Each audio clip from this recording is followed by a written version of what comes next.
It's very easy in the modern day video game landscape to be negative. Whether it be a game that failed to live up to its hype on almost every level, to the increased exploitation of vulnerable people in gambling-inspired loot box systems. If you were to look around the YouTube sphere in particular, you truly wonder if there was any hope left for the gaming industry as a whole. Hell, I've wondered myself at times if I was truly doing any good, even with the limited success that I've had.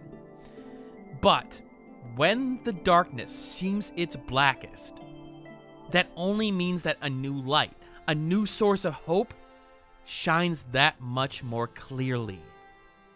On this channel, I've had an opportunity to cover a few games in that category. Ones that infused me with the idea that gaming is going to be alright. It's going to flourish in the end. Games like Enigma, which touch you on an emotional level and make you consider your life up to that point.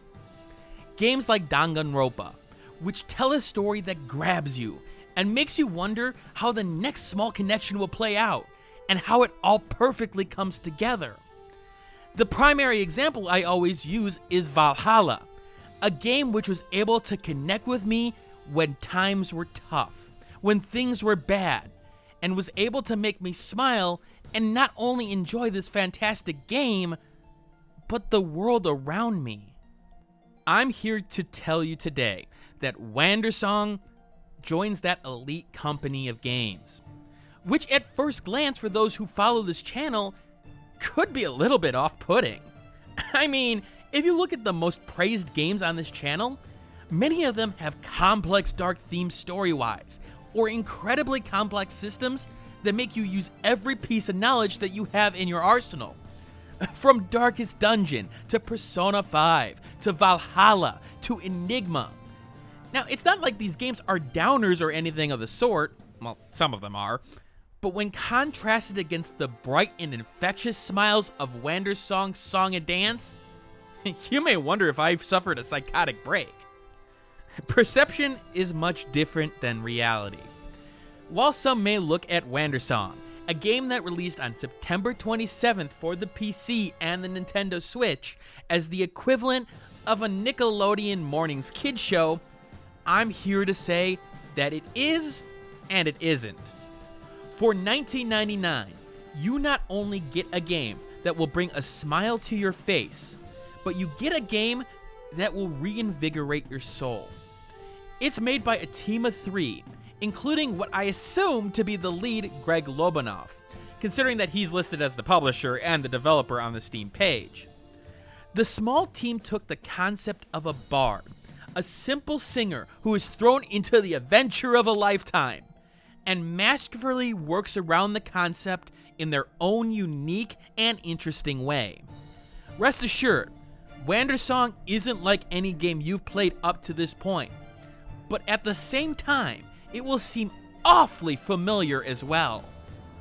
But before I begin this review though, one note.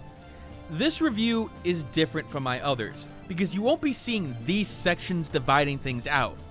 Now there's a reason I will reveal later on for this choice, but for now, those who have watched this channel over and over again, I'm asking you just to trust me on this one. So, I'm praising the game up and down already before I even get into the details, so I guess that I actually need to back up those claims, right? So, let's start with the basics. You play as a self-named bard, which for the purposes of this review, I'm going to name Carl. Carl isn't exactly anyone of note. He's a lovely singer, sure, but that's about it. But Carl is going to find that his world is about to turn upside down, because the world around him doesn't exactly have much time left. Yep, I know what you're thinking, another fantasy adventure game that has the world ending. But this time, it's ending thanks to the goddess Aya, who resets the world after things, well, they start to fall apart. Carl may be one of the only ones who can stop this resetting of the world. As Diaf reveals to him, there may be one way to save the world while not resetting it. The Earth Song. Granted, there's no guarantee it'll work this time, but gosh darn it, Carl has to try. Luckily, he'll get some help in a wide cast of characters in various worlds, the primary being the yang to his yin, Miriam. She's a witch who may be a little bit rough around the edges, but she means well and provides the firepower that will be needed. Oh, and the ability to fly, of course. You'll run into dead princesses, overly enthusiastic band managers, and a variety of different characters along the way, each adding to the story little by little and helping you on your journey.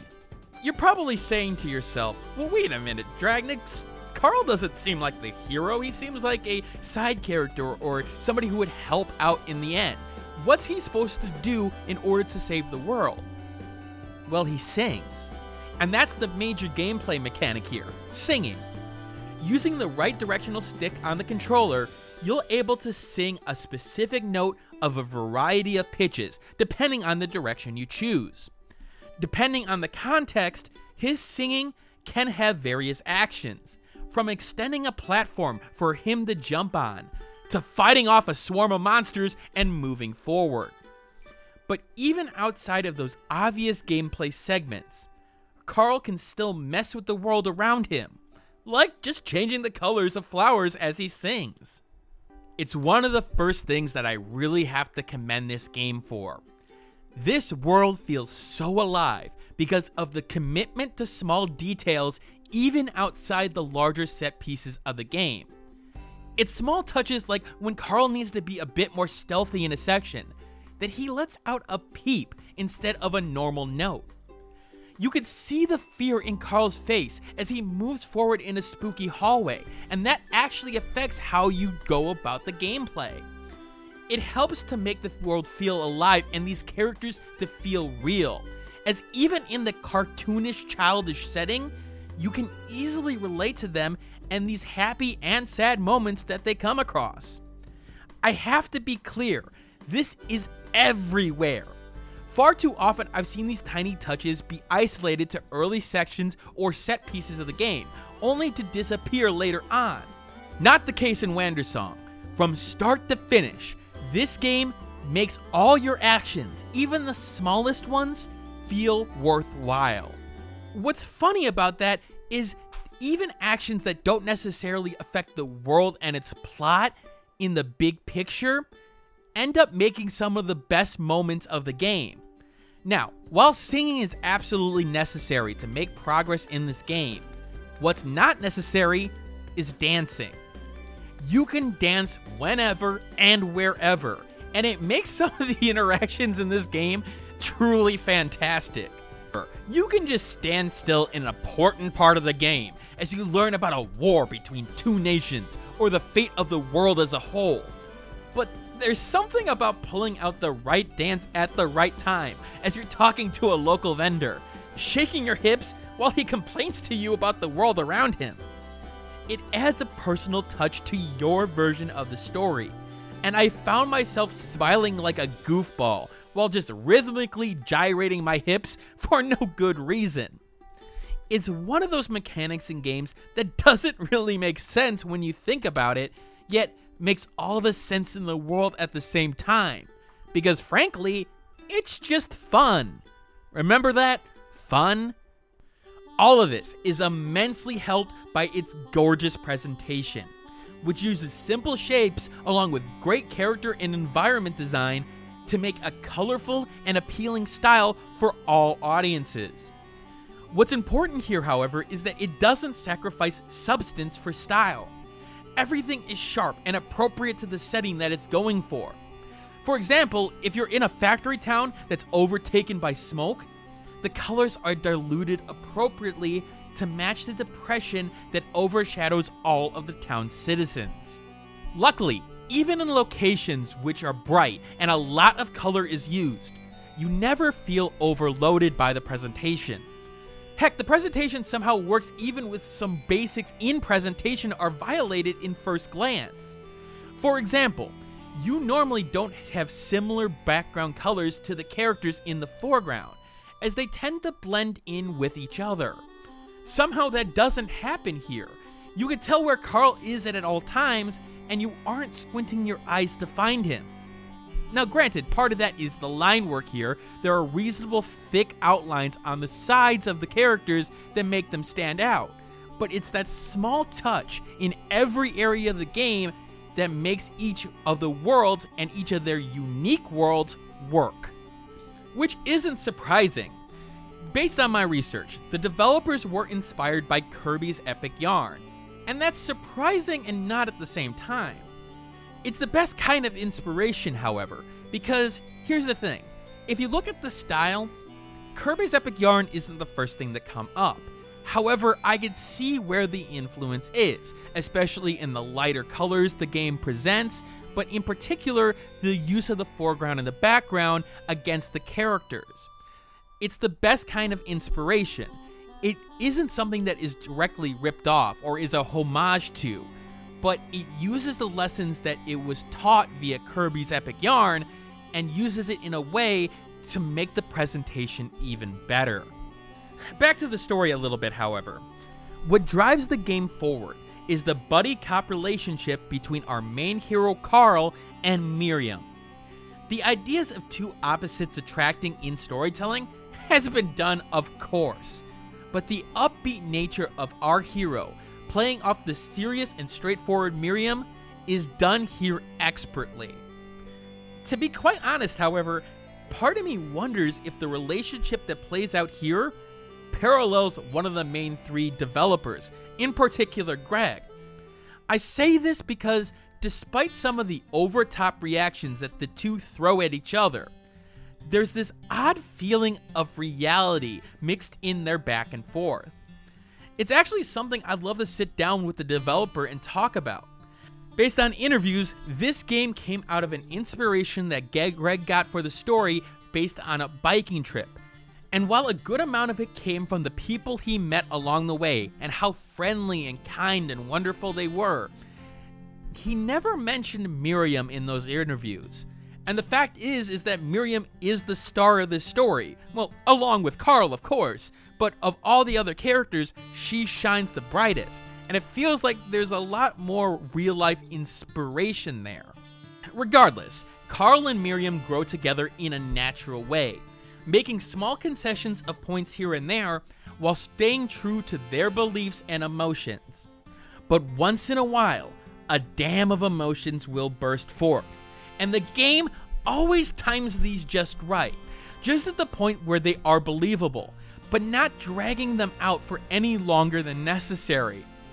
Actually, come to think of it, the pacing of all the storytelling and gameplay is fantastic as a whole, as the 10 to 14 hours that it takes to beat the game doesn't linger badly on any specific parts.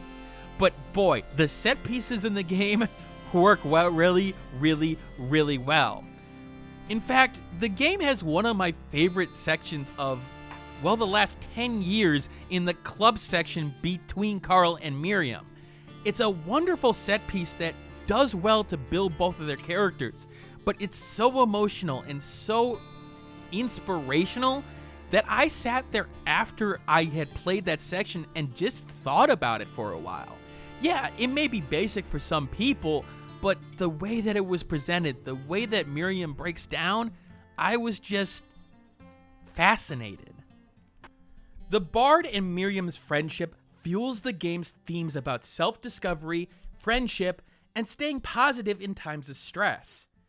Actually, come to think of it, the game has a ton of other themes, and it's going to be reasonably different based on each individual who plays the game and how they take those specific themes that they see and apply it to their own life. In that way, the writing is fantastically simple, yet elegant in its small character interactions, not forcing stories down your throat, but letting you step back and feel each interaction in this world personally. Don't get me wrong though, this isn't all about the main characters here. There's plenty of minor characters that you run across that you will get attached with. From an accordion player who just lost her mother and her inspiration to play, to a captain obsessed with finding a mermaid. While several of these may be simpler and more one-tone than Miriam and the Bard, They do well in making their presence felt and remembering them later on in the game. If these were the people that Greg met on his trip that this game was based off of, it may be time for me to go on a trip of my own, cause that sounds like an adventure I'd want to go on, at least with the characters that you meet in this game. However, being straight up with you, one of the reasons that I don't like a lot of more positive storylines in most games is when conflict arises, it never feels believable from the character's standpoint. Characters feel way too disconnected from what they are experiencing, and those upbeat characters always overlook the conflict they have to deal with, not giving good reasons to why they should still be upbeat. That's not the case in Wandersong. Sure, Carl is upbeat and more positive than Arsenic. Before you ask, yeah, that was a chemistry joke. Anyway, he always gives a reason why to stay positive despite what's put in front of him. He has those moments of doubt, of insecurity, but he works through them. He feels human. Not like an ideal of what people should work toward. He feels real. It also helps that this is one of the most charming games that I've come across. The way that Carl and Miriam solve problems is mostly practical, mostly considering that he can sing his problems away, but there's something cute, something interesting about the way that they go about problems at times, and quite frankly, it's just adorable. But you're probably looking at the timestamp of this video and going, Dragnix, you really haven't talked much about the gameplay. You've talked a lot about the story. Well, here's the thing. The gameplay is here to help complement the story that's being told, but that doesn't mean that it's just there to move the story along. The best way of describing this gameplay is a puzzle platformer. Each section adapts the singing mechanics slightly to present a new challenge to you, but it's more fitting to say that the gameplay adapts to fit the situation. For example, if you're fighting a huge beast in a boss battle, you'll have to adapt your singing to guard yourself and teammates from directional attacks. However, sometimes the game will be straightforward, acting almost like a walking simulator, but making you feel like you're fighting off a swarm of locusts. I say walking simulator here as you really can't fail in these certain sections. Sometimes you'll have to retry, of course, but sometimes you can't actually fail. But it's designed to make you feel like you're interacting with the world, which it's very successful at. Now, I know, gameplay purists will scoff at that last paragraph, and I understand that a game like Wandersong isn't going to be for everyone. However, what you have to realize is that in story-based gameplay, the gameplay is there to make you feel like a part of the world in question, and that you are the one driving the story forward. It's different from things like visual novels, where a timer could actually act to move the story along at times. But Wandersong in particular does a fantastic job of making you the star with its singing mechanic. This couldn't work like it would in a movie. You have to interact because guess what? That's what makes you feel a part of this world. The developers realize this, and that's why small touches, like being able to define the song that gets played for a certain section, can be developed by you, or allowing you to slightly change the pitch of your music with the appropriate controller reaction. Not many of the game mechanics stay for that long in their basic form. You'll sneak around in the darkness avoiding enemies in one stage, and in the next moment, you'll be singing for your life against a huge swordsman. Pacing-wise, it's perfect, lingering on things just long enough to get comfortable, but then moving along like the tides of the ocean.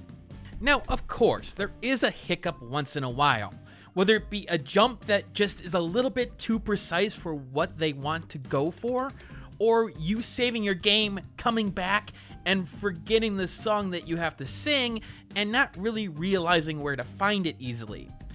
These are momentary hiccups, however, in a game that could be tweaked, but honestly, I feel like I'm nitpicking to find something wrong with the game.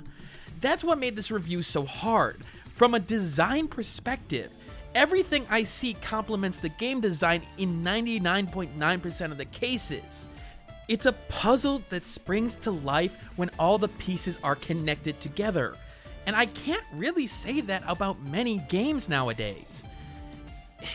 In fact, it may be one of the first games that I've played where everything coming together in a package overshadowed its own individual fantastic parts. Now, that may sound weird to say at first, but hear me out. Take a look at the timestamp of this review. We're about 20 minutes in. You'd think up to this point that I would have talked about, I don't know, music in the game, considering, well, your main mechanic's singing and the game revolves around that. But when I went and sat down to do this review, I was really drawing blanks on the music in particular, which was weird. I would think I would have noticed that. I mean, the game's centered around it, right? I mean, I remembered specific parts, but when it came to actually taking a look at the specific music, I was really having problems. And then I realized something. Because your singing is so tied into the game, the music becomes a complement to you and your feelings. You don't notice the music because it feels so reactionary to what you're doing.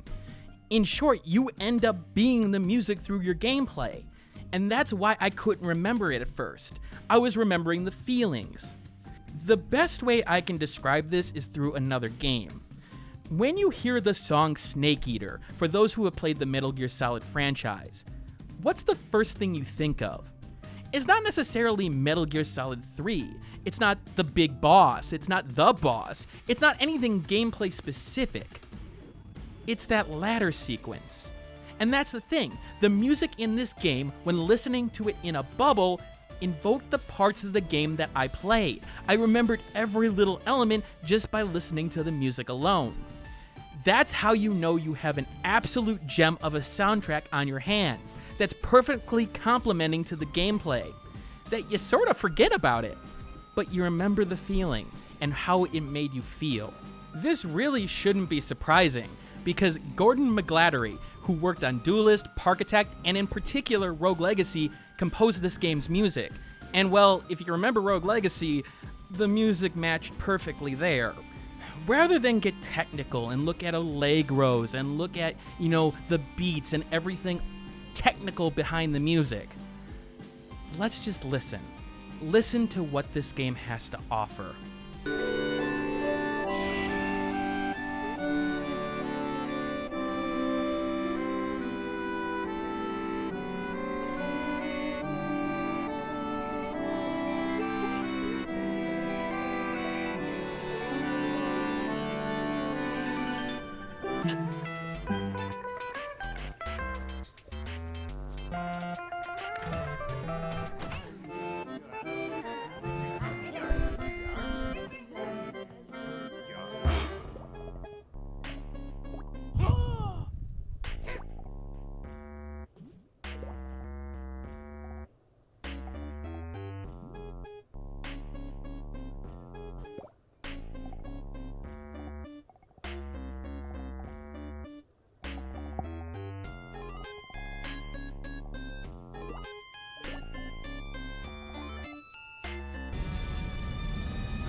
What's also really easy to forget in all of this is the sound design.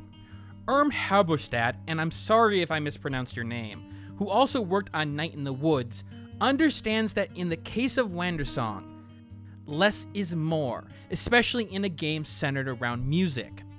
The sound takes a very, very complementary form, with small pops and low tones to go along with your actions.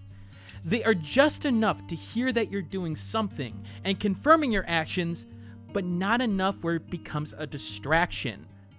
Or really only when they should be a distraction, like a bell ringing or the swoosh of the wind when a demon comes in. But the proof is in the pudding, and let the sound speak for itself.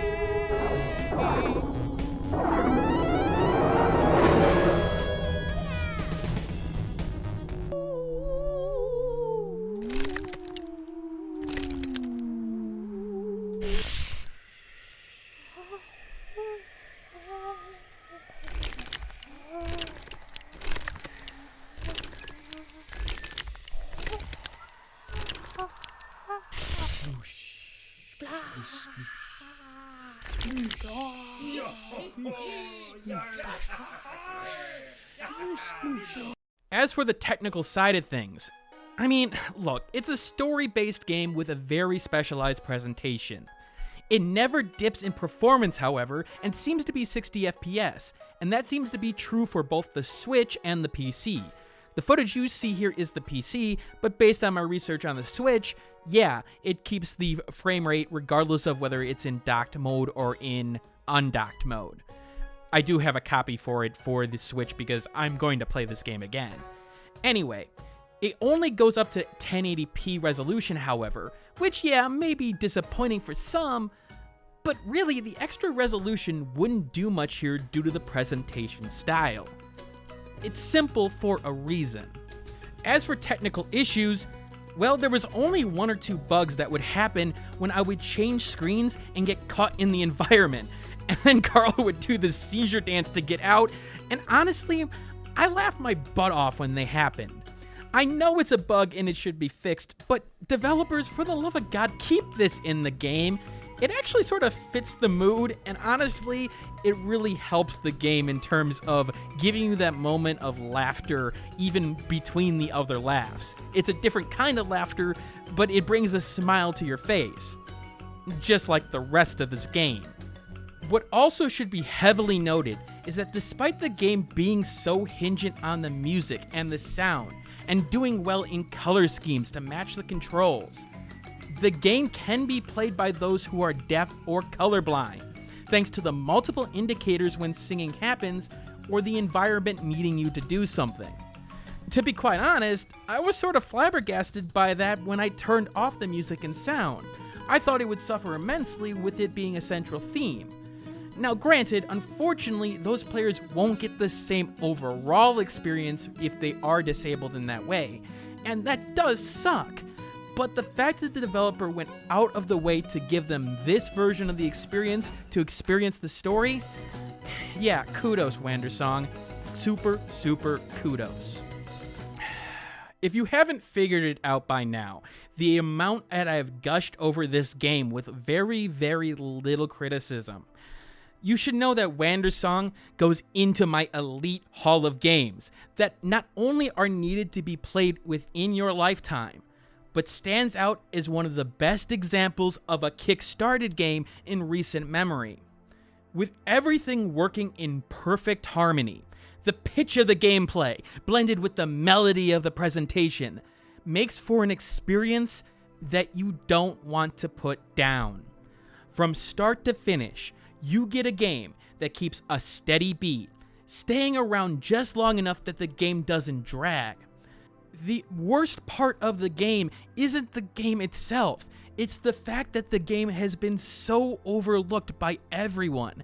The thing is, if you look on Steam Spy, it's supposed to be less than 20,000 copies on Steam. Now granted, it does have the Switch and most people are going to want to play it there, but the fact that those PC-centric players aren't picking up this game, it does depress me a little bit, because this game is that masterpiece. It's that game that deserves all the attention in the world, like Valhalla, like Enigma, like the Danganronpa series, and it earns a 96 out of 100, meaning it is a must-buy, even if you're hurting for cash. But like always, that doesn't include my enhancer system, which takes the more subjective elements of a player's wants from the game and puts them in a score form. If you strongly fall into one of the following categories here, add or subtract the appropriate scores to the main score. If the first digit of your score changes, follow this chart or the description below to find where the game now falls in the buyability range for you. Now, despite my praise for the game, I do realize that more gameplay purists, or those who don't like story mechanics in their game, are not necessarily going to be fully fond of it like I am. But really, I was really hesitant to even put them on here, because I feel like that's because unlike other story-based experiences, this game may be the one that acts as that catalyst to bring new people in. To bring people in who didn't necessarily like those type of games, but end up liking Wandersong and start seeing something new in other games that they overlooked. It is that gateway drug type of game, at least in my opinion, and I want to see more people play it. I do put my money where my mouth is on that one. So, if you comment about the quality of this video, about what you liked about this review, what you didn't like, you will be entered in a 3-part drawing. What I mean is that there are 3 copies of Wandersong that I will give away for those who watch this full review. I do have to add something to it to get some quality or make sure that some people who are actually paying attention to the review are the ones who are getting the copies. But I want to make sure that this game gets out to the public. And guess what? I'm going to be the one who's going to try to do it. Coming up next on the channel is my top overlooked games of 2018. You can guess where Wandersong is probably on that list. Well, maybe you can't. There is competition for it at the top, but yeah, it's in the top 3. But it will be the top 15 games like always. I think I did top 15 last year. It will be followed in the next coming weeks by my top 15 story, gameplay experiences of 2018, and maybe I will do the most disappointing things of 2018 as well.